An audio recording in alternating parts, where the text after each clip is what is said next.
Class, our topic for today is accounting for income taxes. This topic is under PAS 12. Corporations in the Philippines are required to submit audited financial statements and income tax return or ITR. Audited financial statements are composed of the balance sheet, income statement, statement of cash flows, and statement of changes in equity. And we learn in taxation that corporations are required to file quarterly ITR. Okay, now, focus tayo on the income statement and the ITR. Compare natin yung dalawa na yan. Now, in preparing the income statement, so we know we have to follow the standards. We call it the IFRS or the PFRS. And we know from basic accounting, how do we prepare income statement? We start with revenues, minus expenses. You get income before tax, minus income tax, you get the net income. Okay, so this is an example of a simple income statement. Now, since we have to follow the PFRS, alam natin class, for revenues and expenses, we have to apply the accrual principle. Ano ba yung accrual principle? We recognize revenues as we earn, and we record expenses as we incur. Alright? So revenues minus expenses, you have income before tax. Ang ibang tawag class, income before tax is accounting income, financial income, or pre-tax income. Okay? So magkakamukha lang ibig sabihin niya. Income before tax, accounting income, financial income, or pre-tax income. So ang gagamitin kong term all throughout the discussion is accounting income. Okay? So again, pag sabi ko accounting income, yun yung income before tax. Right? Minus income tax, you get the net income. Now, doon naman tayo sa ITR. If merong PFRS for income statement, meron naman tayong NIRC, or the National Internal Revenue Code, also called as the tax code, in preparing ITR. Alright? Now, we learn in taxation, paano ba tayo mag-compute ng tax? We start with taxable revenues. Ang ibang tawag natin dyan is the gross income, tama? Minus deductible expenses, we call this the allowable deductions, we get the taxable income. Multiply natin by the tax rate. Currently, yung tax rate for corporations is 25%. Ang tawag natin doon, 25% RC. You get the income tax. Now, yung income tax na yung class, iyan yung papasok dun sa income statement. Alright? So, income before tax, minus income tax, mako-compute natin, or ITR, you get the net income. Alright? So, now, since magkakaiba yung rules for under PFRS and tax code, magkaiba yung marereport na accounting income and taxable income. Bakit, sir? For example, sabi ko kanina, sa income statement, we apply the accrual basis. Now, in taxation, in general, cash basis yan. Though meron ding accrual basis, but in general, sa taxation, cash basis. Accrual basis, cash basis, definitely, magkaiba yung accounting income and taxable income. Got it? May mga differences sila because of the rules under PFRS and the rules under tax code are different, right? Now, the goal of PAS 12, the accounting for income taxes, is to reconcile accounting income to taxable income. Yun yung gagawin natin class. Bakit nga ba ulit natin i-reconcile? Because meron siyang differences. Magkaiba kasi yung rules ng PFRS and tax code. Got it? Now, we have two differences. Permanent differences, let's call it PD, and temporary differences, let's call it TD. Sir, ano ba yung permanent differences? Permanent differences arise from non-taxable revenues or income and non-deductible expenses. Lagyan natin non-taxable income and non-deductible expenses. Ano mga example yan, sir? I'll give you 4 examples. First example is those income subject to final taxes. Okay, ano ba example yan? Let's say, interest income from bank deposit. Naalala nyo, class? Yung interest income from bank deposit, natutunan natin in taxation, subject yan sa 20% final withholding tax. Pag nasubject ka na sa final withholding tax, hindi na yung papasok sa ITR kasi magkakaroon ng direct double taxation which is not allowed under the tax code. Got it? What else? Gain on sale of unlisted shares. Kung maalala nyo, class, pag gain on sale of unlisted shares, well, subject yan sa 15% capital gains tax, which is the final tax. Pag nasubject ka na sa capital gains tax, hindi na yan papasok sa ITR kasi magkakaroon ng direct double taxation. Alright? Now, as you notice here, yung income, interest income and gain on sale of listed shares, papasok yan ng income statement. Kasi income yan, gain yan. Papasok yan sa income statement. Pero never siyang papasok sa ITR. Lalagay ko dito, class, never. All caps ko kasi mahalaga yung word na yan. Never. Yun ang ibig sabihin ng permanent difference. Okay? Permanently, magkaiba yung sa income statement and ITR because of non-taxable income such as yung mga income subject to final tax and non-deductible expenses. Got it? So, ulitin ko, pag permanent differences, papasok sa income statement but never siyang papasok sa ITR. Alright? Let's have second example. Those income that are exempt. Exempt income. Ano example niyan? Dividends received. Okay, so alam natin class, kapag naka-receive ng dividends, kapag corporation ka, ang general rule is exempt yan. Okay? Now, kahit exempt yan, yung dividend income, nire-report natin sa income statement yan. Pero again, pag exempt, hindi yan papasok ng ITR. Alright? So this one is another example of a permanent difference. Okay? Next is, those that are non-deductible expenses. Non-deductible expenses. Ano example yan? Let's say class, yung mga penalties and fines kapag late ka nag-file ng ITR. Okay? Since expense yan, papasok ng ITR. Papasok ng income statement. Pero alam natin, kapag mga fines and penalties, hindi yan deductible, so hindi yan papasok ng ITR. This is also another example of a permanent difference. Last one, those expenses that are subject to limit. Okay? So if you remember class, ang maganda example nito, yung mga contributions, yung mga donations, alala nyo, merong 5% na limit yan sa mga corporations. Okay? Now, yung mga contributions or donations, fully deductible yan sa income statement. Okay? Pero sa ITR, meron limit yan. So this is an example of non-deductible expense. So yung first two, ito class yung non-taxable income. Yung second two, ito yung non-deductible expenses. Again, these are permanent differences. Pag sinabing permanent differences, permanently, magkaiba yung income statement and ITR. Because yung mga items na yan, papasok sa income statement, pero never silang papasok sa ITR. That's why we call it permanent. Alright? Now, let's go to temporary differences. Kaya sinabing temporary, ibig sabihin class, papasok yan sa income statement, papasok din yan sa ITR. Pareho, pero meron lang silang timing differences. Yun. Timing differences. I'll give you example. Dalawa yung example sa bibigay ko sa inyo. For example class, meron tayong installment sale. Nagbenta tayo. Right? Meron tayong installment sale. Now, under PFRS, kapag installment sale, i-recognize mo siya as sale pag nabenta natin. Okay? So, revenues na yan pag nagbenta mo na. Pero under tax code, again, generally, cash basis. Pag na-collect mo na, okay, saka mo i-record. Right? Now, i-compare natin, class. Assume tayo ng 2 years, 2025 and 2026. We have the income statement and ITR. Tama ba, class, kapag nagbenta ka ng installment sale, entry mo dyan, for example, 2025 tayo nagbenta. Debit AR, credit sales. Okay? And then 2026 natin na-collect yung AR. Debit cash, credit AR. Alright? Now, in the income statement, nagbenta tayo ng 2025, mag-a-appear yan sa income statement. In 2026, nag-collect tayo, wala ng income statement effect yan. Okay? Wala nang sales yan kasi debit cash, credit AR. Alright? Now, yun yung under PFRS. Pero under tax code, usually, cash basis pag na-collect na natin.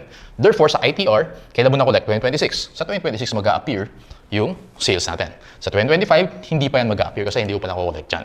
Napansin nyo class, sa income statement, nag-recognize tayo sa 2025. Pero sa ITR, nag-recognize din tayo. Pero in 2026, ang tawag natin dyan is temporary differences. Pareho siya magre-reflect sa income statement and ITR. Meron lang timing differences. Sa example natin, 2025, nag-recognize sa income statement. Na-recognize sa ITR, pero 2026. Okay, so ang tawag natin dito class is taxable temporary differences. So, ito muna. Later, i-apply natin yan. Taxable temporary differences, magre-result siya into what we call deferred tax liability. Again, sulat mo muna. Alright? So, pag sinabing taxable temporary differences or deferred tax liability, meron tayong liability in the future. O bakit, sir? Kasi, for example, 2025 ngayon. Tama? 2025, sa tax sa ITR natin, next year pa tayo magkakaroon ng additional tax. Kasi doon tayo magre-record ng sale. Okay? Next year pa tayo magiging taxable. Kaya tawag dyan, taxable temporary difference. Since magbabayad tayo ng additional tax, let's say, deferred tax liability. Alright? Isa pa yung example. Let's say, bad debts. Alright? Bad debts expense. We know from PFRS, nag-estimate tayo every December 31. Tama? Debit bad expense, credit allowance for doubtful accounts. In your entry.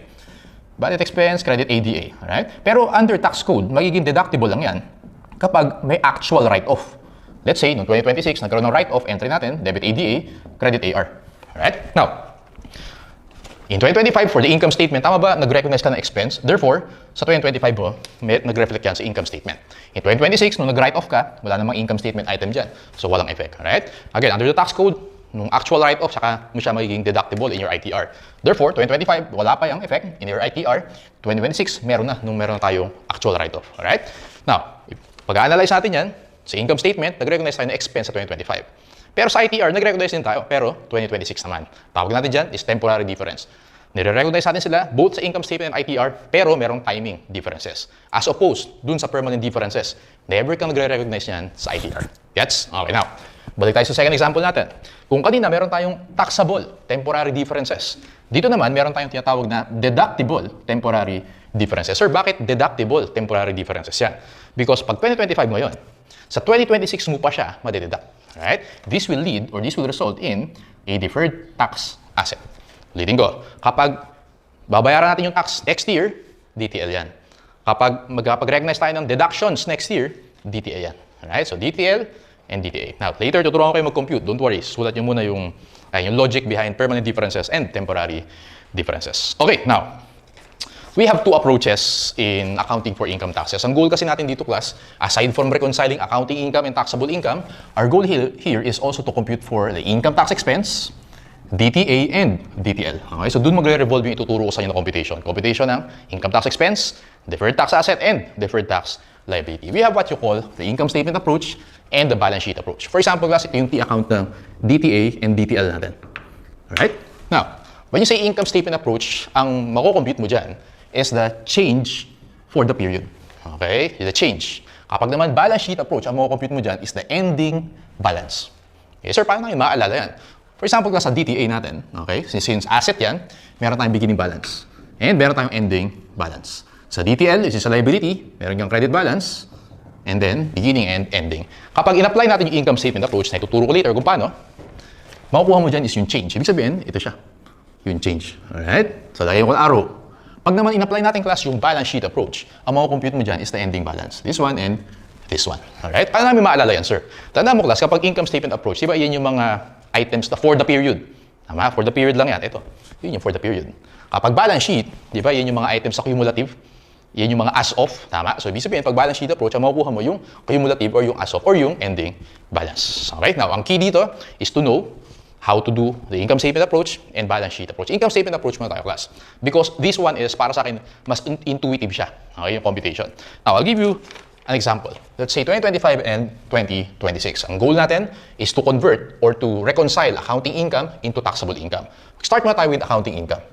Mag-assume na lang ako ng figures. Let's say in 2025, meron tayong 1 million accounting income and in 2026, 2 million. Alright? So again, gagawin natin taxable income yan. Sir, paano natin gagawin taxable income? I-consider natin yung mga differences.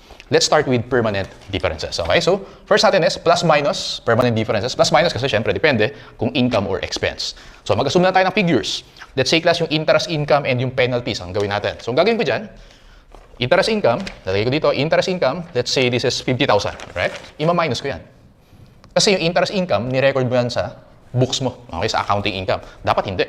Kasi sa subject na yan sa final tax, hindi na yan mag-appear in your taxable income. Got it? Now, next is penalties. Penalties, sabi ko kanina, hindi yan deductible. Pero for accounting purposes, naka-less dito yan. So, i-add back natin. Let's say yung penalties natin, 70,000. Ayan. So, accounting income, after mo ma-consider yung permanent differences, ang tawag natin dito, class, is accounting income subject to tax. Accounting income subject to tax. So, 1 million minus 50 plus 70, this is 1,020,000. Okay? Next natin, after natin ma-consider yung permanent differences, let's consider naman yung temporary differences. Ito na lang gawin natin illustration. So, start tayo with the installment sale. Okay? Installment sale. Now, again, 2025, for accounting purposes, nag-recognize tayo ng sales. Pero for tax, dapat kapag na-collect mo. So, let's say yung installment sale natin is 100,000. Sa 2025, naka-reflect yan dito sa accounting income. Dapat wala dyan kasi 2026 pa natin makakollect. So, minus 100,000. Right? And next natin is budget expense. For budget expense, if you remember, nag-expense tayo noong 2025, nag-estimate tayo. Pero ang allowed lang sa atin sa tax code kapag nag-write off tayo. Therefore, naka-minus dito yung budget expense. Dapat i-add back natin yan. So, let's say, budget expense natin is 60,000. Makukuha natin dito, class, accounting income subject to tax, plus minus yung temporary differences, you will get here taxable income amounting to 980,000. Okay, so yun yung naging nangyari dito, class. We reconciled accounting income into taxable income. Alright? Multiply natin by the RC tax rate na 25%. Income tax natin is, or tawag natin dito, class, income tax payable. If you remember sa taxation, yun yung babayad natin kay BIR, amounting to 245,000. Got it? Now, gawin din natin, class, yung 2026. Let's say may accounting income tayo na 2 million. Now, yung interest income, consider dyan as permanent difference. Wala siyang may effect next year. So, wala yan, and wala din yan. Okay, but sa permanent difference, again, never siyang magre-reverse. Okay, hindi siya magre-reverse. So, that's why, accounting income subject to tax mo in 2026 is still 2 million. Now, yung installment sale na 100,000 na yung, class, tama ba sa 2026 natin siya mare-record sa ITR natin upon collection? Tama? So, ibig sabihin, may plus 100,000 ka dyan. Yung budget expense naman, pag ni-write off next year, doon natin siya pwedeng i-deduct. Minus 60,000. So, 2 million, tas 100 minus 60, you get 2,040,000. Multiply natin by 25% na tax rate, alright? You get 510,000 as your income tax payable in 2026. Very important. Pag permanent differences, hindi siya nagre-reverse. Okay? Pag temporary differences, nagre-reverse siya. Kaya siya tinawag na temporary. Okay? So again, in PAS 12, ang goal natin for this topic is to reconcile accounting income into taxable income. Tandaan nyo lang, class, yung formula na yan. Start tayo with accounting income, plus minus permanent differences, plus minus temporary differences, we compute for the income tax. Okay, ganun na siya. Now, to summarize, ito yung summary natin, right? Income statement approach, tandaan mo, class, na if accounting income is greater than taxable income. Tama ba? For example, sa illustration natin, yung 1,020,000, mas mataas. Pag nag-deduct ka, magiging 980 yan. Okay? So, accounting income is greater than taxable income. Meron kang deferred tax liability. Okay? So, if you remember, so yan, may deferred tax liability ka. If naman class, yung accounting income is less than taxable income, meron kang deferred tax asset. Okay, sir, pwede mo bang ma-approve yan? Yes. So, tandaan mo class, para mas madali mong matandaan yung income statement approach, kapag negative adjustment, DTL yan. Okay, so ano yung negative adjustment? Ito, yung 100,000, DTL yan. Kapag naman positive adjustment, DTA yan. Asan yung positive adjustment? Yung 60,000, this is a DTA. Okay? Ulitin ko class. Kapag negative adjustment, DTL. Kapag positive adjustment, DTA. Bakit sir? Pakita ko sa inyo. Tama ba yung kanina natin na installment sale, magre-result yan sa taxable temporary difference, ibig sabihin taxable siya in the future, DTL yan. So yung adjustment natin sa installment sale is negative, DTL. Okay? Dito naman, sa budget expense, kung maalala nyo class, deductible siya in the future, kaya siya DTA. Adjustment natin sa budget expense is positive, DTA yan. Okay? So medyo may konting memorization. Konti lang. Kasi alam naman natin yung reason behind. So may konti lang tayo memorization. So lalagyan ko ng box. Ito yung important niya class. Yan lang. Kasi alam mo na ang pag negative adjustment, DTL. Obviously, yung opposite, pag positive adjustment, DTA. Okay? So alam ko medyo nalilito ka pa. That's why mas maganda dyan, i-apply natin agad in our illustrative example. Let's go to illustrative example number 1. We will apply the income statement approach. Okay, requirements, compute the income tax payable. Ito yung income tax payable. And then prepare journal entries, prepare partial income statement and statement of financial position, and determine the net deferred tax expense or benefit. Okay, so let's read the given. Pinnacle Company reported a pre-tax accounting income, or yun yung accounting, or yung income before tax. Okay, accounting income, 7.9 million for the year ended December 31, 2025. Temporary differences have been identified as follows. Binigyan tayo ng 3 items dito na temporary differences. So obviously, parang walang permanent differences sa illustrative example number 1. The warranty liability is classified as a current liability. The income tax rate is 30%. There are no temporary differences at the beginning of the current year. Sir, paano mo isosolve yan? Ganito yung class. Sabi ko kanina, kapag income statement approach, tandaan mo lang yung format na yan. Accounting income, plus minus permanent differences, plus minus temporary differences, you get taxable income. Ang goal natin is to convert accounting income into taxable income. Okay, start ako with accounting income. How much yan class? Sabi sa problem, it's 7.9 million, tama?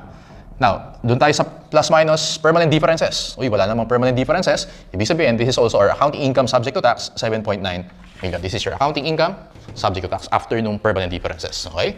Plus minus temporary differences tayo. Isa-isay natin class. First item, sabi dyan, tax depreciation in excess of accounting depreciation. Mas mataas daw yung depreciation for tax purposes compared to accounting purposes. Ito yung accounting purposes, tama? Yung 7.9. So, gagawin ko dyan para maging taxable income yan. Mag-minus 1 million ako. Nakuha niyan. Kasi daw, mas mataas yung tax depreciation compared sa accounting depreciation. Ang goal natin, makonvert natin to into taxable income. Tama? So, dapat dyan, mag-minus 1 million ka dyan. Alright? Next is litigation loss. Layo na dyan, loss. Accrued for financial accounting purposes but will be deducted for tax purposes in the distant future. Ibig sabihin class, deductible siya sa accounting purposes pero for tax, hindi siya deductible in the future pa daw. O add back mo yan. So, plus 400,000. Okay, and then last item, warranty, cost, expense for financial accounting purposes exceeded the amount currently deductible for tax purposes. So, ibig sabihin, sobra-sobra yung dineduct mo for income statement purposes. So, sobra siya ng 300,000. I-add back natin. So, we have plus 300,000. Sir, kailangan ba namin malaman lahat ng rules sa taxation for this topic? Hindi, class. Ang kailangan nyo malaman actually yung mga mako-cover natin for these handouts. Yung mga details na about taxation, sa taxation subject natin di-discuss yun. For accounting, for income taxes, kung ano lang yung covered na handouts natin. Okay? Now, we have accounting income subject to tax. Na-consider natin yung temporary differences. We get the taxable income. Let's compute. 7.9 million minus 1 million plus 400,000 plus 300,000, you get 7.6 million. This is our taxable income. Okay? Now, ganito gagawin ko dyan, class. Multiply natin by 30% daw in tax rate. So, 7.6 million times 0.3, we have 280,000. Ano tawag natin sa 280,000 na yan? Yan yung income tax payable natin. Right? Yan yung ibabayad natin kay BIR. Okay? Kung maalala nyo sa taxation, ang tawag natin din dyan is income tax still due. Naalala nyo yan? So, yun yung 280,000. Now, sabi mo kanina, sir, kapag negative adjustment, DTL. Kapag positive adjustment, DTA. Okay? So again, konting memorization, pero na-prove na natin kung bakit ganyan yung rules. Alright? So now, punta ka dito sa temporary differences. Diyan lang magkakaroon ng DTA and DTL. Walang DTA and DTL sa permanent differences kasi never siyang nagre-reverse. Tandaan yun. So dito ka lang mag-focus sa temporary differences. 1 million times 30%. Tama ba class? This is 300,000. Okay? And then since negative adjustment yan, automatic DTL yan. Okay? And this one naman is times 30% times 30%. So, computin natin yung class. 400,000 plus 300,000, parehong positive, times 0.3. This is 210,000. Since positive adjustment, DTA naman yan.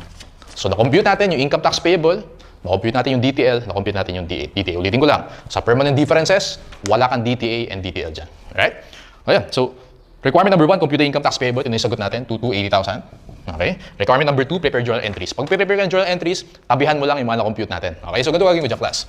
Dito muna tayo sa 280,000. Entry natin dyan, debit income tax expense. Okay? Pero ilalagay ko current. Ibig sabihin, yun yung current na babayad natin kay BAR. Credit income tax payable, 280,000. Alright? This is your first entry. Doon naman tayo kay DTL. Okay? So, DTL, obviously, is a liability. Debit income tax expense, deferred naman yan. Okay, so merong current, ibig sabihin for the current year, yan yung babayad mo kay BAR. Pag deferred, in the future pa yan. Okay? Credit DTL, 300,000. Dito naman tayo kay DTA. Debit DTA, debit kasi asset. So ano naman yung credit niyan? Well, hindi mo pwedeng i-credit yung income tax expense deferred kasi expense, hindi mo naman kini-credit yun. Tawagin natin siyang income tax benefit. Okay? Pag sabi mo income tax benefit, bawas lang yun sa income tax expense deferred. So we have 210,000. Okay? So these are the journal entries. Okay, next is prepare a partial income statement. So ito na yung number 2. No? Prepare a partial income statement. Ganito gagawin ko dyan, class. Number 3, again, sabi ko kanina, yung income tax na compute natin sa ITR, yun yung papasok sa income statement natin. So, papakita ko sa inyo yung class. So, in our income statement, ito yung makikita natin. We have income before tax. How much ulit yung income before tax? 7.9 million. We also call it accounting income. Okay? And then, minus income tax expense. Tatlo yung sources ng income tax expense natin. We have the current, which is 280,000. We have the deferred, which is 300,000. And then, we have the benefit. Ito yung galing sa DTA na 210,000. Positive naman yan. Plus 210,000. We get the net income. Okay, so compute natin, class. 7.9 million minus 280 minus 300 plus 210. You get here 5,530,000. Ito yung presentation in the income statement. Got it? So meron tayong income before tax. Na-compute natin yung income tax expense, which is yung composition yan. Meron tayong current, yung babayad natin kay BAR. Ito yung para sa DTL, 300,000. And para sa DTA, 210,000. We get the net income. Alright? And then, sabi dyan, statement of financial position or balance sheet. Ganito naman yung class. In the balance sheet, yung income tax payable natin na 280,000.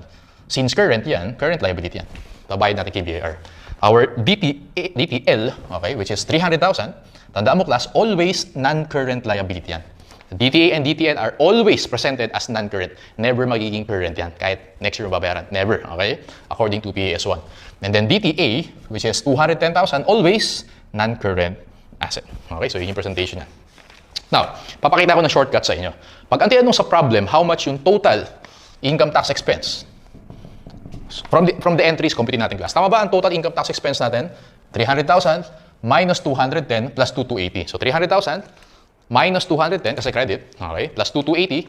Tama ba? Total income tax expense mo dyan is 2,370,000. Alright? May shortcut dyan. Punta ka dun sa accounting income subject to tax. Okay? Multiply mo yan sa tax rate. 7.9 million times 0.3, you get 2,370,000. Ito yung total income tax expense. Yun yung shortcut mo dyan. Okay? Pwede mo isipin na, okay, ito yung total income tax expense, ito yung composition niya. Alright? Kaya yun yung shortcut. Kung titingin ko, ang shortcut, kapag ang tanong sa'yo, how much yung total income tax expense? Or pag sinabi lang, how much yung income tax expense? Actually, ito yung sagot mo dyan, 2,370. Accounting income subject to tax times 30%. Or yung long way, pwede mo compute isa-isa. Okay lang din yan. So, ayan. Anyway, let's go to number 4. Determine the net deferred tax expense or benefit. Well, tingin na tayo sa entries natin. Saan ba nanggagaling yung deferred na yan? Sa DTA and DTL. So sa number 4, ganito lang gagawin ko dyan. Meron akong expense na 300, okay, sa deferred. Meron akong sa DTA na 210. Therefore, 300 minus 210, that's 90,000. Net deferred tax expense. Expense yan kasi mas mataas yung debit na expense kaysa sa credit na benefit. So sagot natin for number 4 is 90,000 net deferred tax expense. Alright? So, binagalan ko lang sa illustrative example number 1. Pero basically, ulitin ko lang paano yung step-by-step na ginawa natin. Income statement approach. Start with accounting income. Consider mo yung permanent differences. You get accounting income subject to tax. Consider mo yung temporary differences. You get taxable income. Pag may taxable income ka na, makukompute na income tax payable, which is yung ibabayad mo kay BAR. Debit income tax expense current. Credit income tax payable, 2,280. Current liability yan. Tingin ka dun sa temporary differences. Pag negative adjustment, DTL. Na-prove na natin earlier yan. So, kaya mabilis lang. Okay? 300,000 DTL. Pag positive adjustment, 210,000, DTA naman yan. Ang entry natin for DTL, debit income tax expense deferred, credit DTL, debit DTA, credit income tax benefit. Income tax benefit, bawas yan sa income tax expense natin. Pag titingnan mo sa income statement, income before tax, yung income tax natin, which is current, the deferred, and yung benefit, you get the net income. Income tax payable is presented as current, DTL is presented as non-current, and DTA is presented as non-current. Okay, sige, practice pa tayo. This time, mas mabilis naman class ha. Okay, so let's go to illustrative example number 2. Marami requirements dito, pero basta na naintindihan yung number 1, kayang-kaya nyo yung number 2 na yan. Okay? First requirement is income tax expense. Pag sinabing income tax expense, ang ibig sabihin niyang class, total income tax expense. Okay? Current tax expense, basically yun yung income tax payable natin. Deferred tax expense or benefit. Current tax payable or yung income tax payable. And then DTL and DTA. Okay? So yeah, CPA companies reported a pre-tax income. Again, yung pre-tax income na yan, this is our accounting income. So lagay ko dyan, accounting income plus 100,000. Plus minus permanent differences natin. Tignan natin. The following information was gathered. Charitable contributions in excess of deduction limit. Okay, sobra-sobra daw yung pag-deduct sa income statement. Alright? Example yan ng ito, yung subject to limit. Example yan ng permanent differences. Kasi never yan magre-reverse in the future. Okay? So, ibig sabihin class, yung first item na yan, na contributions, sobra-sobra daw, therefore, add back mo yan. Plus 35,000. Next. Non-deductible premium on life insurance of key employees. Non-deductible. Pero syempre, for income statement, in-expense mo yan. Nakabawas dito yan. Tama? For tax purposes, non-deductible yan. So, gagawin ko dyan, class, for the premiums, since non-deductible yan, add back ko yung 6,000. Next natin is interest income. Well, alam natin, pag interest income, subjected to final tax na yan. Interest income receiving government security subject to final tax. Pumasok dito sa 100, dapat hindi kasi magkakaroon ng direct double taxation. O, minus 5,000. Alright? And actually, yung the rest of the items, temporary differences yan. So, let's compute for accounting income subject to tax, 100,000. Minus 100,000 plus 35,000 plus 6,000 minus 5,000, you get 136,000. Plus minus temporary differences, isa-isa natin class. Excess of accelerated depreciation using taxation over straight line. Okay, mas mataas daw yung depreciation for tax. So gagawin ko dyan, depreciation expense, magma-minus 10,000 ako dyan. Next is warranty. Again, sa tax, sa accounting kasi accrual. Okay? Pero for tax purposes, usually cash basis yung mga revenues and expenses, such as yung warranty. Okay? Warranty expense accrued for financial reporting purposes but is tax deductible only when actually paid. Okay, so nabawas dito yan. So 100, dapat hindi pa for tax purposes. So add back natin yan. Plus 15,000. Rent received in advance, again, kapag taxation, usually cash basis. So rent received in advance, alam natin kasi kapag accounting, unearned rent income yan. Tama, liability. Pero for tax purposes, income na yan. Taxable na yan. So add natin yung 8,000. Alright, quarterly income tax payments. So basically, ito yung binayad daw for the first 3 quarters. And then, beginning balance of taxable temporary difference. Di ba class yung taxable temporary difference, ibig sabihin ng DTL. Okay? And then, beginning balance of deductible temporary difference, ibig sabihin yan DTA. Kasi pag taxable, may liability ka. Kapag deductible, may asset ka. Okay? So, and the tax rate is 30%. Now, after this, we compute for taxable income. Okay? So, 136,000 minus 10 plus 15,000 plus 8,000. Taxable income natin class is 149,000. Multiply natin by 30%. Tama ba class? 149,000 times 0.3, you get 44,700. Ano tawag natin dyan sa income tax? We call this income tax due. Alright? Lagay ko dito, income tax due.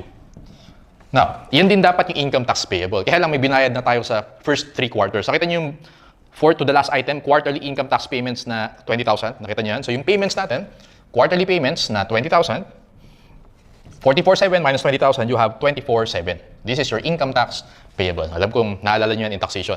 So taxable income times 30%, income tax due. Pero usually ang tanong sa atin is income tax payable. Don't forget na i-minus yung quarterly payments kasi given sa problem. You get the income tax payable of 24,700. Okay, so tingnan natin yung mga requirements.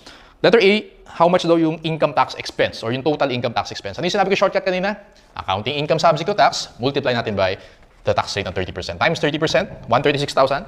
Times 0.3, you get 40,800. So sagot natin class, for requirement A is 40,800. Okay, ito yung for requirement A. Like A. Next is current tax expense. O yun, current tax expense natin is this one, 44,700. Yung income tax due natin. Okay, so requirement B, sagot mo dyan, 44,700. So yeah, next is deferred tax expense or benefit. Let's compute class. So again, focus ka dun sa temporary differences. Sabi ni sir, kapag negative adjustment, multiply by 30%, you get 3,000. Pag negative adjustment, this is DTL. Okay? And then, pag positive adjustment, sabi ni sir, 15,000 times, or 15,000 plus 8,000, multiply by 30%, you get 6,900. Pag positive adjustment, this is DTA. Okay? Now, pakita natin yung entries para mas ma-visualize natin. Okay, so entry natin dito class, we have, dito muna tayo sa current natin, debit income tax expense current, credit income tax payable, 44,700. Pero nabayaran na natin yung 20,000, di ba? So debit income tax payable, credit cash, nabayaran na natin yan, 20,000. Now, doon naman tayo sa DTL, debit income tax expense deferred, credit DTL, 3,000. Sa DTA naman, debit DTA, credit income tax benefit, 6,900. Okay, parang ginawa lang natin sa illustrative example number 1. Okay, nasa tayo? How much daw yung letter C? Deferred tax expense or benefit? Well, pag deferred, focus ka lang sa DTL and DTA. Meron tayong 3,000 na debit na deferred. Meron tayong benefit na mas mataas, 6,900. 6,900 minus 3,000. Answer mo dyan sa letter C, 3,900 net or deferred tax benefit. Okay? So this is our answer for letter C. Okay. Next natin is letter D, current tax payable. Ayun. Yung income tax payable natin na 24,700. Ito yung sagot natin for letter D. So magkaiba lang yung income tax expense natin and yung income tax payable natin because may quarterly payments tayo. Pero kapag walang quarterly payments, equal lang yung dalawa na yan. Next is letter E, deferred tax liability, and then letter F, deferred tax asset. So magti-T account ko dyan. For letter E, deferred tax liability, ano gagawin ko dyan? DTL and DTA. Okay?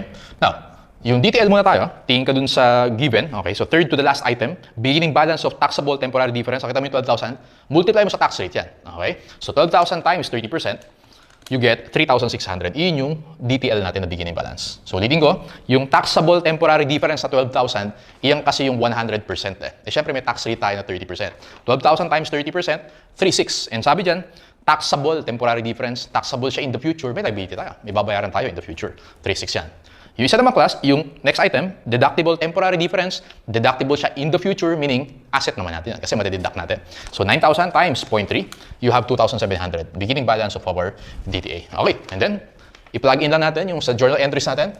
Meron tayong DTL na 3,000, so lagyan natin dito. Ending balance ng DTL natin is 6,600. This is your answer for letter E. And then, DTA natin, meron tayong debit na 6,927 plus 6,900. DTA natin is 9,600. This is our answer for letter F. Ayun. Sige.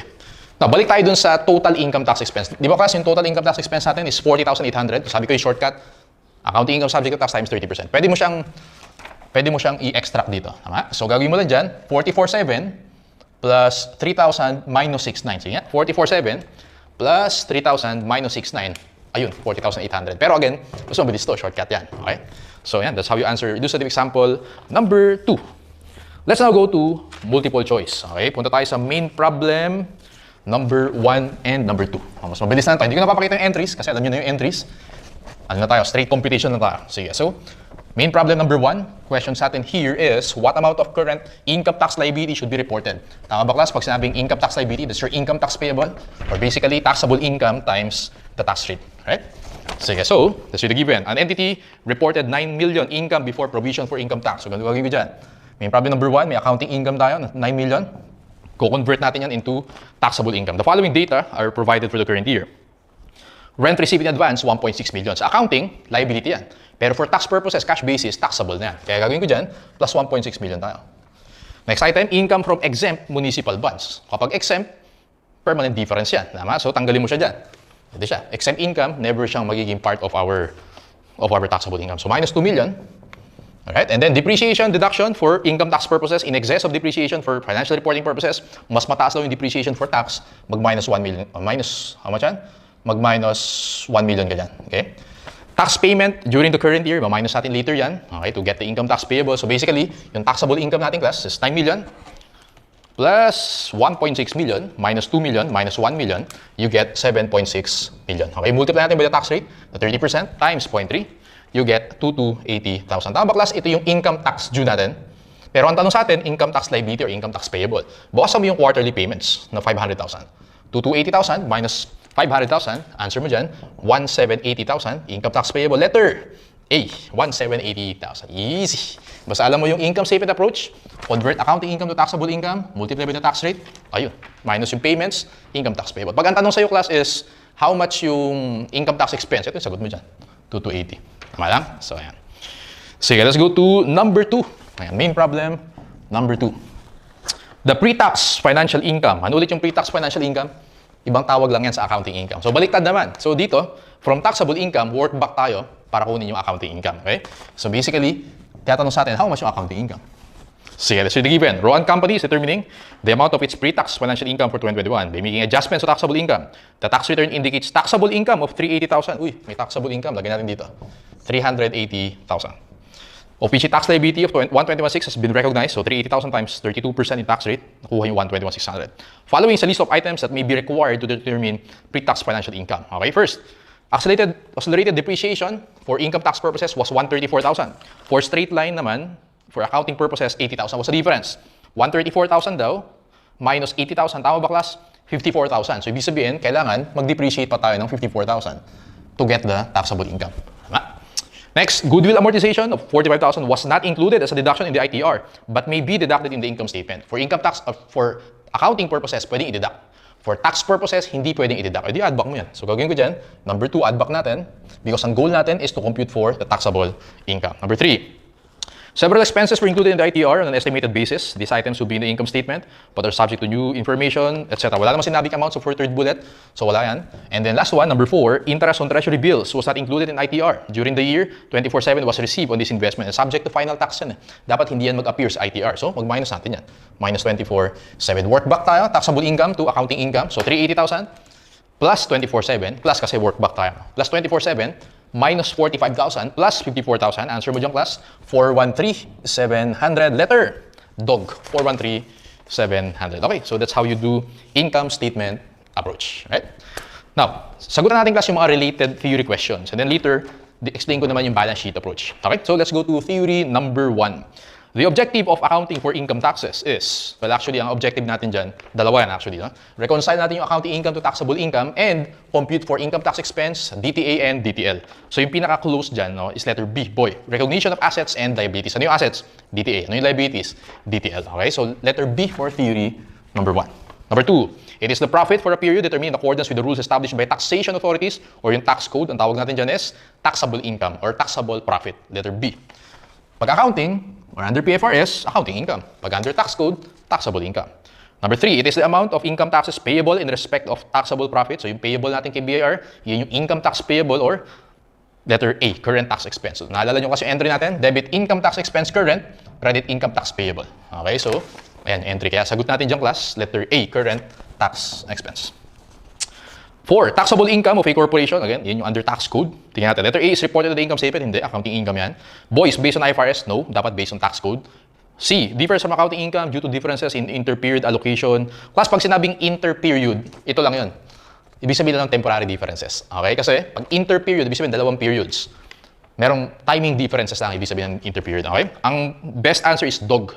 Differs from accounting income due to differences in inter-period allocation and permanent differences between the methods of income determination. Okay? Because in computing taxable income, meron tayong accounting income, plus minus permanent differences, plus minus temporary differences. Kaya dog for number 4. Number 5, which of the following is true? Punta ka sa letter A. Temporary differences occur because accounting standards in income tax laws differ as when to recognize assets, liabilities, and so on and so forth. Tama yun. Again, yung temporary differences, nagre-reflect yan both sa income statement at ITR. Meron ng timing differences. Okay? A na yung sagot natin for number 5. Tingnan natin kung bakit mali yung ibang choices. Letter B. The term future taxable amounts relates to deferred tax asset. Mali yun. Pag future taxable amounts, ito yun. Yung taxable temporary difference. Future taxable. Kung taxable siya in the future, magbabayad tayo ng tax in the future, may liability tayo. Tama? Kaya mali yan, dapat DTL yan. C, future taxable amounts include revenues and gains that are included in the tax return, ITR, before they are recognized for accounting purposes. Mali yan. Included siya sa income statement. Parang sa example natin kanina, yung installment sale, ni-record mo na agad sa income statement, pero dapat next year pa yan for ITR. Kaya taxable temporary difference yan. So, mali yan. Dapat included in the income statement, hindi tax return. Letter D. Future deductible amounts include expenses and losses that are included in income statement, hindi tax return, before they are recognized for accounting purposes. Number 5, yung sagot natin. Number 6, intra-period. Again, pag inter-period, FYI na lang to, no? Inter-period, ibig sabihin lang yung class yung temporary differences. So, parang sa example natin, 2025 and 2026. Pareho mo yung nire-reflect sa income statement and ITR, magkaibang periods lang. Okay? Inter-periods yung tawag yan. Pag sa'yo mo namang intra-period, one period lang yan. Okay, isa lang. Inter, dalawa. One period, ibig sabihin, sa illustration natin, 2025. Pag intra-period, pwede mong isipin na yung total income tax expense natin, alamin natin, alin dyan yung current, alin dyan yung deferred, okay, alin dyan yung benefit. Parang yung ginawa natin kanina. Total income tax expense, pwede mo i-break down into 3. Current, deferred, and benefit. Okay? So, ang tawag na ito, intra-period. Punta tayo dun sa number 6. Boy yung sagot mo dyan. Associates tax effect with different items in the income statement. Alright? Boy for number 2. Second, FYI na lang yan. Ha? Sige. Yung A naman in yung inter-period. Involves allocation of income taxes between current, 2025, and future periods. Inter-period yung A. Intra-period yung B. Okay. Number 7, this is the recognition of DTA and DTL. Inter-period. Kasi inter-period, again, temporary differences. Meron tayong DTA and DTL from temporary differences. Boy for number 7. Okay, next. Number 8, differences between taxable income and pre-tax income arising from transactions under applicable tax laws will not be offset o ibig sabihin, will never reverse. Ang tawag natin dyan, permanent differences. Sa illustration natin kanina, yung interest income and penalties, hindi siya nagre-reverse sa next year. Unlike temporary differences, nagre-reverse yan. Okay? Kaya ang tawag dyan sa number 8, permanent differences, boy. These are differences between carrying amount of asset and liability, the statement of financial position, and its tax base. Later, i-discuss natin yan under the balance sheet approach. Pero lagay mo dyan, temporary differences for number 9A. Expound ko na lang ulit later yan. Number 10, a pre-tax income always results when, okay? So, this one class is letter C for number 10. Okay? Kailan daw magkakaroon ng positive accounting income? Basically, yun yung tanong sa atin, ha? Well, letter C, the gross margin exceeds operating expenses. Kasi, ibig sabihin ng gross margin, di ba, revenues or sales minus cost of goods sold, you have the gross margin or gross profit. Minus OPEX, you have the accounting income or net income. So, ibig sabihin, kapag gross margin mas mataas siya sa OPEX, positive yung income natin. Okay? Kaya letter C yung sagot. Yung A, revenues exceeds OPEX, not necessarily kasi may cost of goods sold ka pa. Yung B naman, revenues exceed cost of goods sold, not necessarily kasi may expenses ka pa. Letter D, cost of goods sold exceeds operating expenses, no. Letter C yung best answer.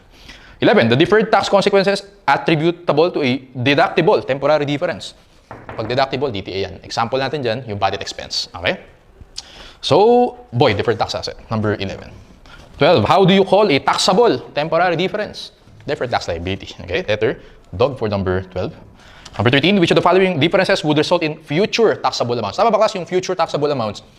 DTL yan. Tama? Pag DTL, negative adjustment. Alin dito yung negative adjustment? Okay? Tingin tayo dun sa, punta ka sa letter C. Expenses or losses that are deductible before they are recognized in financial income. So, ibig sabihin nun, kapag may accounting income ka and taxable income, okay, so sabi dyan, deductible na daw siya agad for tax purposes, so di minus mo.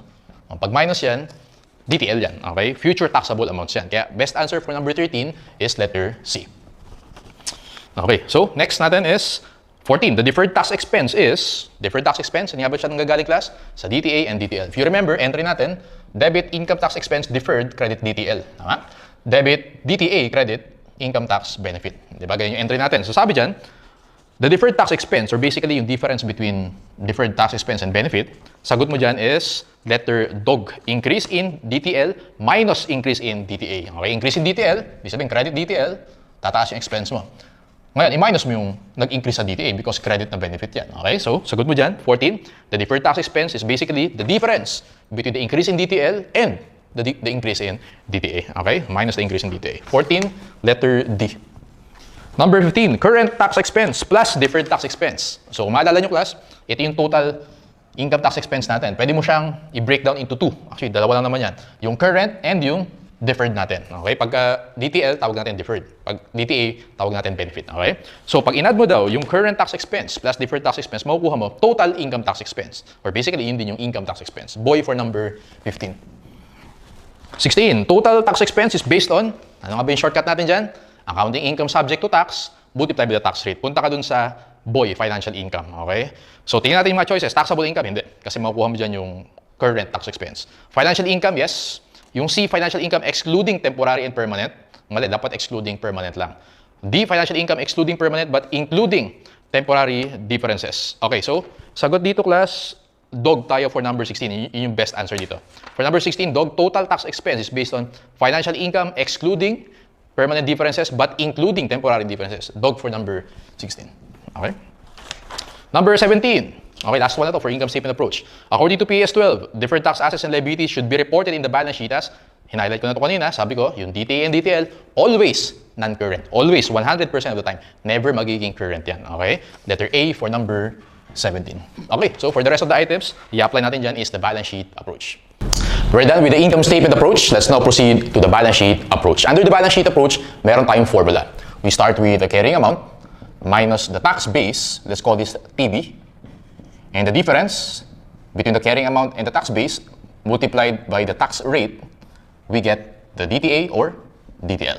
Okay, so ulitin ko class. Under the balance sheet approach, we compare the carrying amount and the tax base, the difference between the two, multiply with the tax rate, we get the DTA or DTL. Now, yung carrying amount, ito yung alam natin sa accounting. For example, PPE. Paano ba yung carrying amount of PPE? Cost minus accumulated depreciation, we get the carrying amount. For AR naman, for example, AR minus ADA, we get the carrying amount. So, alam na natin yan, yung carrying amount. So, ano naman yung tax base? Yung tax base, class, isipin mo siya na ito yung carrying amount of assets and liabilities using the tax code. Okay, so pag i-apply natin is rules under the tax code, yung tax base, yun yung carrying amount of assets and liabilities. So later, make example tayo. Now, ito yung summary of rules na kailangan mong tandaan. Okay, so ulit ko class, ha? The summary. For assets, if the carrying amount is greater than the tax base, we have a DTL. Right? Opposite lang yan. If the carrying amount is less than the tax base, we have DTA. For liabilities, if the carrying amount is greater than the tax base, we have DTA. And if carrying amount is less than the tax base, we have DTL. Okay, so ito yung rules na pinaka-important under the balance sheet approach, alright? Now, sir, paano nangyari yan? So, focus tayo class dito sa first one. For assets, if the carrying amount is greater than the tax base, meron tayong DTL. Balik tayo sa previous illustration natin. Do you remember yung installment sale? Ito yung nagbenta tayo noong 2025, pero na-collect natin in 2026, alright? Now, we have income statement and we have ITR. Focus tayo dun sa accounts receivable. In 2025, tama ba class? For example, ang amount niyan is 100,000, yung installment sale natin. Tama ba? Yung carrying amount of the AR in 2025 is 100,000. Kasi may entry tayo, debit AR, credit sales. Tama? Yun yung carrying amount. Now, if under sa tax rules, ITR natin, meron ba tayong AR in 2025? Wala. Kasi sa tax code, may recognize ka ng sales kapag nag-collect ka na. So, ibig sabihin class, yung tax base natin in 2025 is 0. Carrying amount, 100,000. We have tax base is 0, sabi dyan. Carrying amount is greater than the tax base, dapat may DTL tayo. If you remember, meron tayong DTL dyan. Okay? Yung installment sale natin, meron tayong taxable temporary difference which will result in DTL. Okay? So, ito class yung technique dito para hindi mo makalimutan yung mga yan. Kasi apat yung rules, diba? So, medyo nakakalito. Ang ginagawa ko dyan class, yung una lang yung tinatandaan ko. Alright? Since alam na natin yung concept behind, na-explain na natin kung bakit ganito yung rules, medyo mag-memorize tayo ng konti. Okay? So, naalala nyo class, binax ko rin yung kanina. Kapag negative adjustment, DTL. Yun yung first na kailangan mo i-memorize. Okay? Again, hindi ko ini-encourage na mag-memorize kayo, pero ito yung mga rare instances na kailangan natin mag-memorize para mas mabilis tayo mag-solve. Ang important is alam natin yung reason behind. Okay? So again, pag negative adjustment DTL, under income statement approach. Under balance sheet approach, tandaan mo lang, if the carrying amount is greater than the tax base for assets, meron tayong DTL. Opposite niyan, kapag less than, obviously, DTA yan. Sa liabilities naman, opposite din yung rules. If carrying amount is greater than tax base, inside the DTL, meron kang DTA. Therefore, opposite niyan, if carrying amount is less than tax base, we have DTL. Okay, so apply natin yung class para mas ma-appreciate nyo. Let's go to illustrative example number 3. Illustrative example number 3. So, tingnan natin class yung requirements. Compute for the following, DTL and DTA, that's requirement number 1. Requirement number 2, income tax expense and current tax expense. Number 3, deferred tax expense or benefit, and provide the journal entries. Sige, taken from records of PSA companies of December 31, 2025 is the following information. So, meron tayong computer software cost. Sulat natin yung class. Computer software cost, CSC na lang para mas maikli. We have machinery and we have accrued liability. Ayan. And then, given tayo ng carrying amount and the tax base, so binigyan na rin sa ating yung difference. So, sulat lang natin class. Meron tayong difference dito. For the computer software cost, 500,000. For machinery, 1 million carrying amount, tax base is 600, difference is 400,000. For accrued liability, we have difference of 200,000. So yun yan. Carrying amount minus tax base, you have the difference. So binigay yung difference natin sa problem. Next is multiply natin by the tax rate. What is the tax rate in the problem? Tingin ka sa additional information, letter F nakalagay dyan, 30%. Okay? Multiply natin by 30%. 500,000 times 30%, that's 150,000. 400,000 times 30%, that's 120,000. And 200,000 times 30%, we have 60,000. Right now, ang issue na lang natin is, ano yun, sir? DTA ba yan or DTL? I-apply lang natin yung rules. Again, ito lang yung kailangan mo tandaan. For assets, carrying amount is higher than the tax base, we have DTL. Tama ba class yung computer software cost, which is an intangible asset, and machinery, assets yan. Accrued liability is a liability. Now, start tayo with the computer software cost. Carrying amount is 500,000, tax base is 0, meaning carrying amount is higher than the tax base. Therefore, yung 150,000 na yung class, this is a DTL. Right? Let's go to machinery. Carrying amount is 1 million, higher siya than the tax base of 600,000. Ibig sabihin, yung 120,000 is a DTL. Let's go to liability. Carrying amount is 200,000, tax base is 0. Again, opposite yung rules niyan. Ibig sabihin class, yung 60,000 na yan, this is a DTA. Alright? So, ito siya. Carrying amount is greater than tax base. Alright? So, let's go to requirement number 1. How much daw yung DTL? Well, yung DTL natin, we have 150,000 and 120,000. Add natin yan, we get 270,000. For DTA, we have 60,000. Okay? So, these are the answers for requirement number 1. Take note, na-mention ko earlier na kapag balance sheet approach yung ginamit natin, mag-arrive tayo dun sa ending balance. Nakuha niyan. So, nung in-apply natin yung formula for balance sheet approach, as you notice, yung na-compute natin na 270,000 DTL and 60,000 DTA, yan yung ending balance. Pag naman income statement approach, yung change for the period yung makukuha natin. Alright? Sige. Now, number 2, income tax expense, requirement number 2, how much daw yung income tax expense and current tax expense? Sir, paano ba namin malalaman kung income statement approach or balance sheet approach yung gagamitin namin? Depende yung class kung ano yung tinatanong. Okay? If ang tinatanong is an income statement item, such as income tax expense and current tax expense, income statement approach. If ang tinatanong is a balance sheet item, such as DTA and DTL, balance sheet approach. Gets yan? Okay, so, ibig sabihin, sa requirement number 2, income tax expense and current tax expense, expense accounts yan, or income statement accounts, therefore, income statement approach. Right? So, ganito gagawin sa number 2.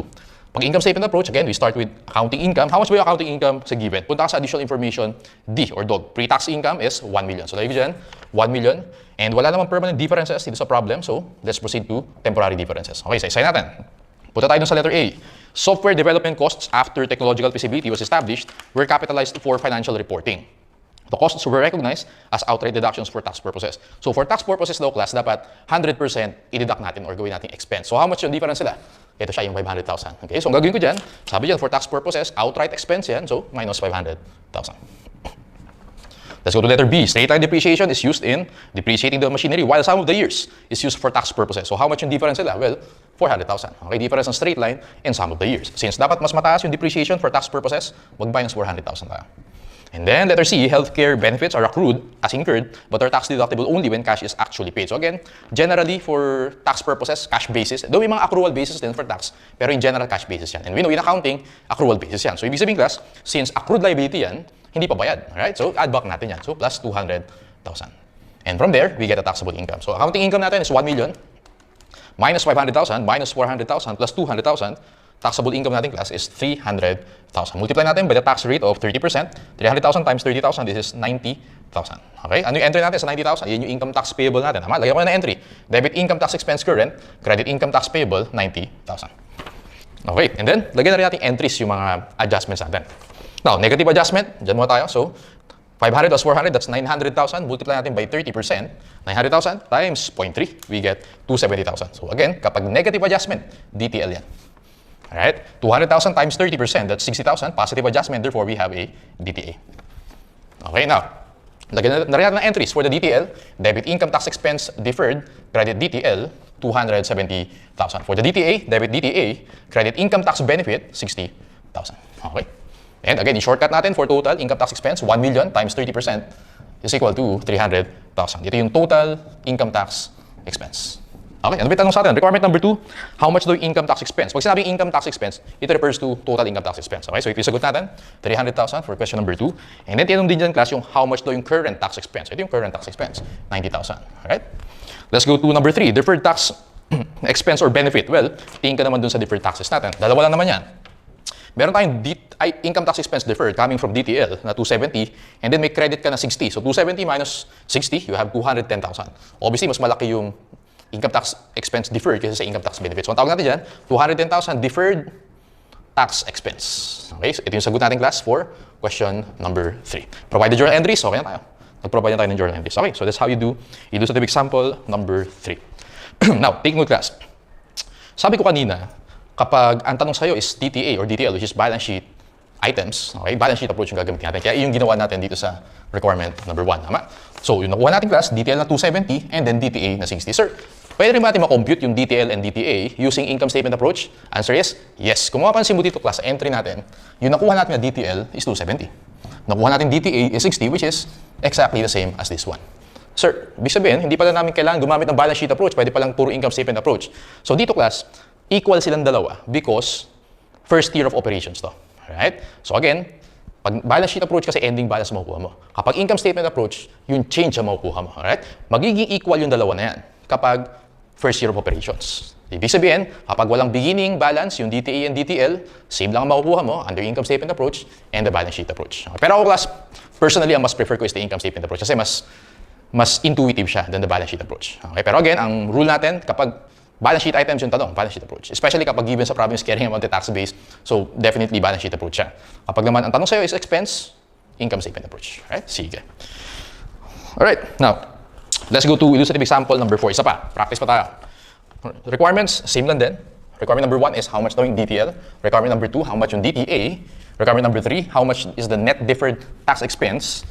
Number 4, determine the current tax expense and the total income tax expense. So, ganun lang din, gagawin natin. It's like what we did sa previous illustrative example natin. Let's read the given. Mr. Accounting Company provided the following information on December 31.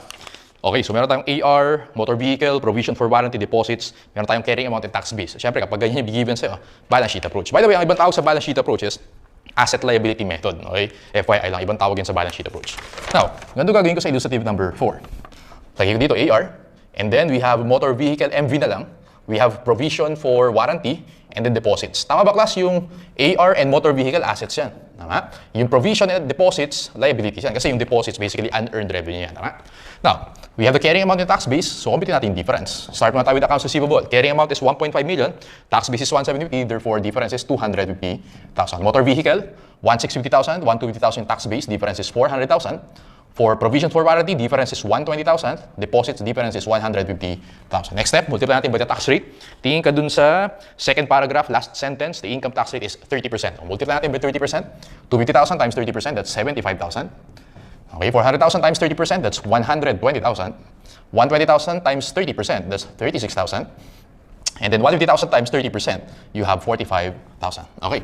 Now, ang tanong na lang dyan is, ano yan, sir? DTA ba yan or DTL? Well, again, ito lang yung kailangan mo tandaan. Yung first one lang. Okay? Kasi yung tatlong rules na yan, yung other three rules, opposite lang dito yan. Okay? So, doon tayo sa AR. This is an asset. Carrying amount is 1.5, tax base is 1,750. So, we know this is a deferred tax asset. Doon naman tayo sa motor vehicle. Carrying amount is 1,650, tax base is 1,250. We have DTL. Provision, a liability.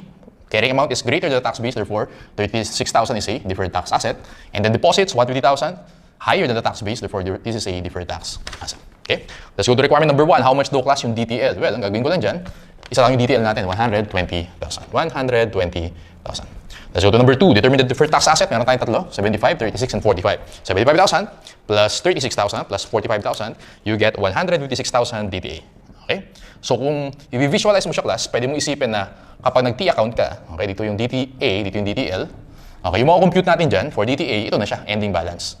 Tama? So, DTL mo is 120,000. Yun yung balance sheet approach. Okay? Ending balance mo mo dyan. Let's now go to number 3 and number 4. Expense naman yung tanong. Deferred tax expense and current tax expense. Pag income statement item yung tanong, income statement approach. So, ganun gagawin ko dyan. For number 3, start muna tayo with accounting income. How much ba yung accounting income dyan?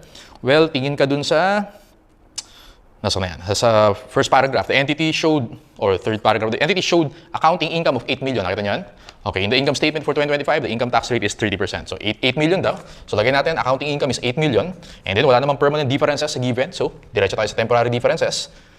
And, dun muna tayo sa, okay, an allowance for doubtful accounts of 250,000 has been raised against AR for accounting purposes, but such accounts are deductible only when written off as uncollectible. So, yung AR, again, pag nag-estimate tayo sa accounting, pwede mo na i-expense yan. Pero for tax purposes, kapag nag-write off ka, saka ka palang pwedeng mag-deduct. Okay? So in that case, how much yung sa AR natin na difference na? 250,000. So gagawin ko dyan, for the AR, syempre, plus 250,000 natin. Okay? Kasi naka-minus yan dito sa 8 million. I-add back mo yan. Next is, the depreciation rates for accounting and taxation are 15% and 25% respectively. Mas mataas yung depreciation for tax purposes. So nasaan yun? Ito yun sa motor vehicle. Difference nila 400, mas mataas daw yung depreciation for tax purposes. Ang gagawin ko dyan, magma-minus 400,000 ako. Okay? And then next nating class is, the deposits, nakalagay dyan. Deposits are taxable when received and warranty costs are deductible when paid. Doon mo tayo sa deposits. Well, na-receive natin yung deposits sa accounting, ni-record natin siya as unearned. Okay? Pero for tax purposes, once ma-receive na, taxable na agad yan. So, plus 150,000 pa. And then, last one is for warranty. Okay? So, warranty naman, sabi dyan, warranty costs are deductible when paid. Provision pa lang yan. Hindi pa bayad yan. Therefore, add back natin yung 120,000. Add back 120,000. We get the taxable income. Add natin yan. 8 million plus 250,000 minus 400,000 plus 150 plus 120. We get here 8120,000. Tama ba, class? 8120,000. Multiply natin by 30%. You get 2436,000. Okay? Ito yung income tax expense current natin. Credit income tax payable. Ito yan. 2436,000. Right? So, I think tinanong sa problem to.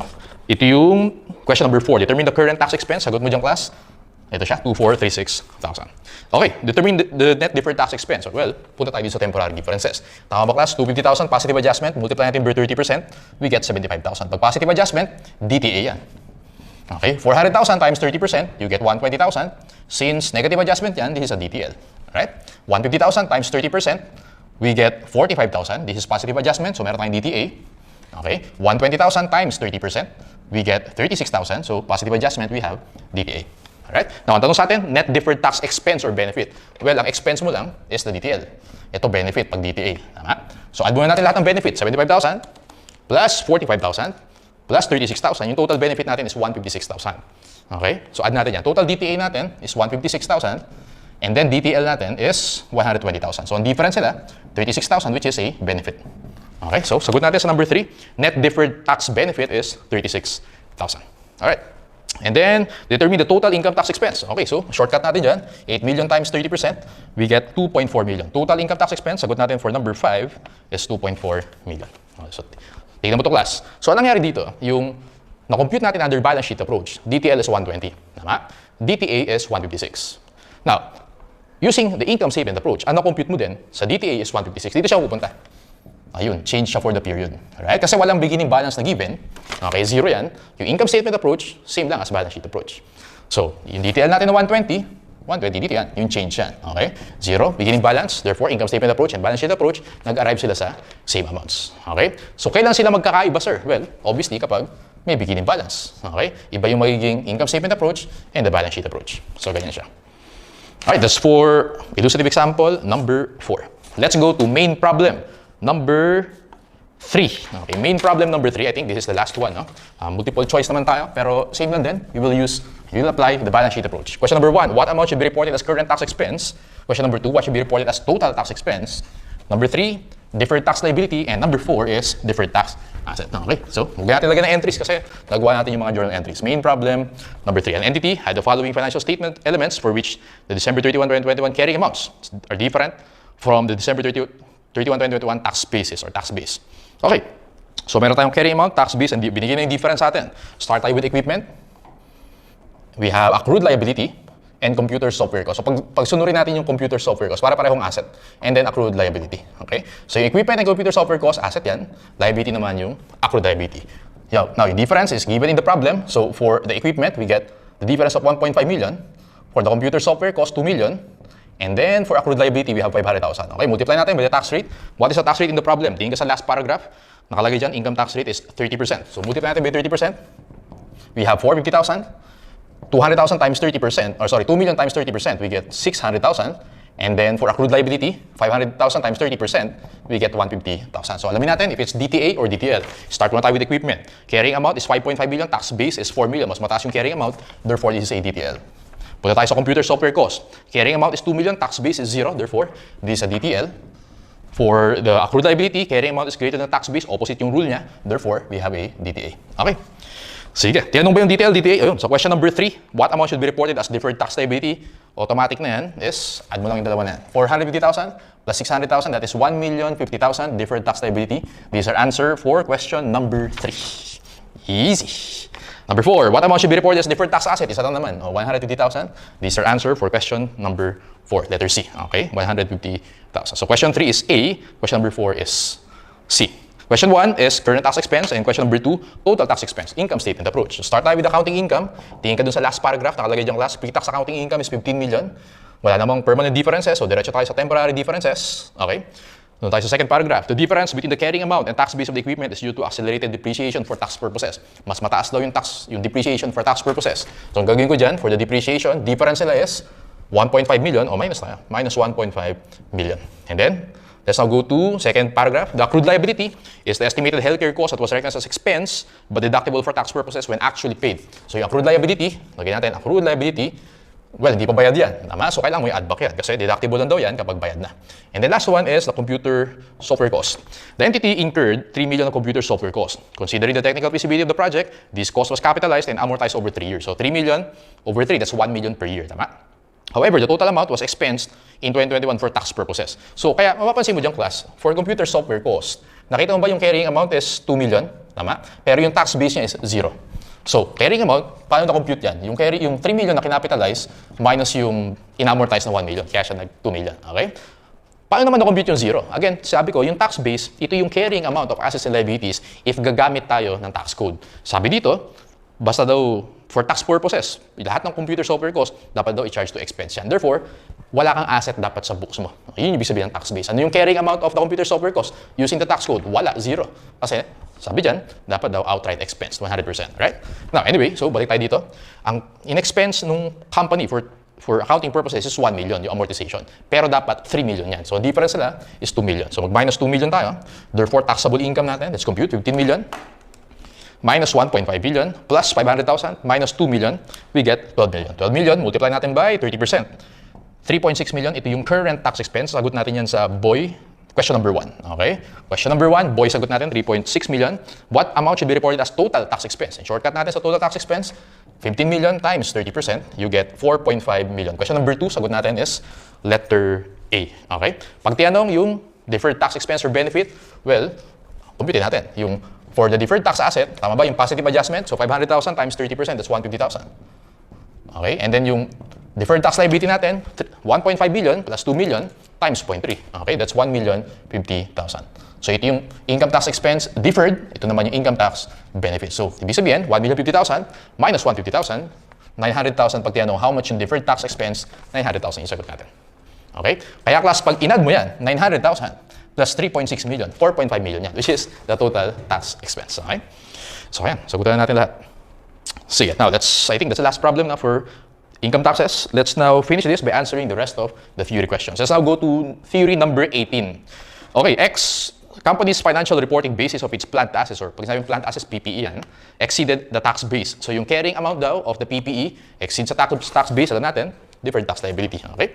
Because it uses a different method of reporting depreciation and so on and so forth. Dog for number 18. Alam natin, for assets, if carrying amount is higher than the tax base, we have a deferred tax liability. So number 19.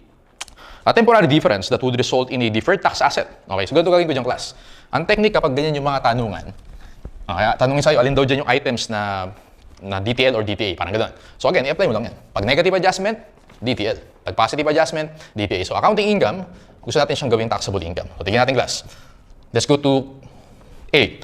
Accrued warranty expense. So, accrued warranty, ibig sabihin, in-expense mo for accounting purposes, dapat hindi kasi tax basis nga tayo. So ibig sabihin, for A, add back yan. Tama ba? So pag add back, DTA na yan. O yan. So actually, A na yung sagot natin pala for number 19. Pero isa-isahin natin yan. Letter B, accrual commission income. Well, for tax purposes, dapat hindi yan income, hindi yan taxable kasi accrued pa lang. So for letter B, minus yan, therefore DTA yan. Tama? For letter C, interest revenue on government bonds, wala yan. Permanent difference yung letter C. So, lagyan na natin PD, permanent difference. Letter D, excess of tax depreciation over financial accounting depreciation, negative adjustment yan. Okay, ibig sabihin, DTL yan. DTL pala yung kanina. Pag negative adjustment, DTL. Okay? So, ang tanong sa atin, how much daw yung DTA? Or alin daw dyan yung DTA? Okay, letter A yung sagot natin dyan. Kasi yun lang yung positive adjustment. Let's now go to number 20. All of the following will result in a deferred tax asset except. Apply din natin yan. Pero I think dito naman tax base versus carrying amount yata. So ito pala yung apply natin. Anyway, alin daw dyan, class, yung sabi, all of the following will result in DTA except. Alin daw dyan yung DTL. Okay? So ano ba yung DTL? Well, kapag yung carrying amount greater than tax base. So tingnan natin. A, tax base of an asset is greater than carrying amount. Mas mataas yung tax base sa carrying amount, DTA. So tama yung A. Okay, so DTA yan. Letter B, interest expense is accrued but included in taxable income. Okay, interest expense, in-accrue siya, so dinadak, so add back mo yan, yung letter B. Ibig sabihin, DTA yan. Tama? So okay din yung B. Letter C, the financial accumulated depreciation is greater than tax accumulated depreciation. Tama ba, class? Kapag mas mataas yung accumulated depreciation mo, okay, for accounting purposes, ibig sabihin, mababa yung carrying amount mo. Okay? So it means, yung tax base mo mas mataas sa carrying amount. Tax base mo mas mataas sa carrying amount, therefore DTA din yung letter C. Letter D yung sagot natin dyan. Development costs have been capitalized and amortized but were included in determining taxable income in the period incurred. So parang yung kanina natin na computer software cost. Alright? So yung development costs, kinapitalize daw for accounting purposes pero dapat expense. Okay? So parang ganito. Kaya this is a DTL. Okay? So carrying amount is greater than the tax base. Dog for number 20. Number 21, a temporary difference would result in a DTL is, so tingnan natin. Letter A, accrual of estimated litigation loss, add back yan, so DTA yan. Accrual of estimated warranty, add back yan, DTA yan. Subscription receivable in advance, well, pag nag-advance payments customer, taxable na agad yan. So add back yan. Or add natin yan, okay? Letter D yung sagot dyan actually. An installment sale, which is included in accounting income of sale and included in taxable income when collected. Actually, yung example natin, di ba? Installment sale. Deferred tax liability yan kasi kailangan mong i-deduct yan. Okay, so DTL natin, number 21 is dog. Number 22, which temporary difference will result in a DTA? Isa pa. Letter A, tax penalty or surcharge. Hindi, permanent difference yan. Undeductible yan. Dividend received on share investment, permanent difference na yan. Exempt yan, tama? Pag dividends. Excess tax depreciation over accounting depreciation, minus yan, therefore DTL. Dog, rent received in advance, including taxable income but deferred for financial income. For tax purposes, pag nag-advance sa'yo, taxable na yan. So this is DTA. For number 22, answer natin, class, is dog. Number 23, under PAS 12, which temporary difference would result in DTL? O isa pa, practice pa tayo. Alin daw yung DTL? So dapat negative adjustment. Accrual of warranty expense, hindi, add back yan. So DTA yan. Interest revenue, municipal bonds, permanent difference yan, subject to final tax. Subscription revenue received in advance, plus yan, so DTA. Excess tax depreciation, minus yan, so DTL. Dog yung DTL natin for number 23. Last three items. Number 24, when accounting for income taxes, a temporary difference occurs when? O, punta ka doon sa A. An item is included in the calculation of net income in 1 year and taxable income in different year. Kaya yung temporary difference natin, nagre-reverse yan sa next year. Okay? So, letter A for number 24. Yung boy, yan yung permanent difference. An item is included in the calculation of net income but is neither taxable nor deductible. Never siyang nag-reverse kapag permanent difference. So, A is temporary difference, B is permanent difference. Let's go to number 25. All of the following would result to a DTA except, alin daw dito yung DTL? I think medyo repeat question to, no? Pero letter C yan. Development costs na being capitalized and amortized but were deducted. Ito, yung example natin kanina. Okay, for accounting purposes, pwede mo siya i-capitalize and i-amortize. Pero for tax purposes, dapat expense outright yan. So, ibig sabihin, carrying amount is created na tax base. DTL natin dito, number 25, letter C. Okay, 26, FYI na lang to class. An entity shall offset a DTA and DTL. As a general rule, hindi mo i-offset yung dalawa na yan. Yung DTA nakapresent as always as non-current asset. DTL always presented as non-current liability. Okay, in general rule, hiwala yung presentation yan. Kailan mo lang siya pwedeng i-offset? Okay, ito lang, yung instance na yan. Dapat ma-meet niya pareho yan. Kaya yung number 26, letter C. Number 1, the deferred tax asset and deferred tax liability relate to income taxes levied by the same taxing authority. And number 2, the entity has a legal enforceable right to offset a current tax against a current tax liability. Again, as a general rule, separately presented yung DTA and DTL. Ito lang, yung two instances na yan. Dapat mag-occur pareho yan, mag-present pareho yan before you can offset the two. Okay, so I think that's the last question for accounting for income taxes. Okay, that concludes our discussion on income taxes.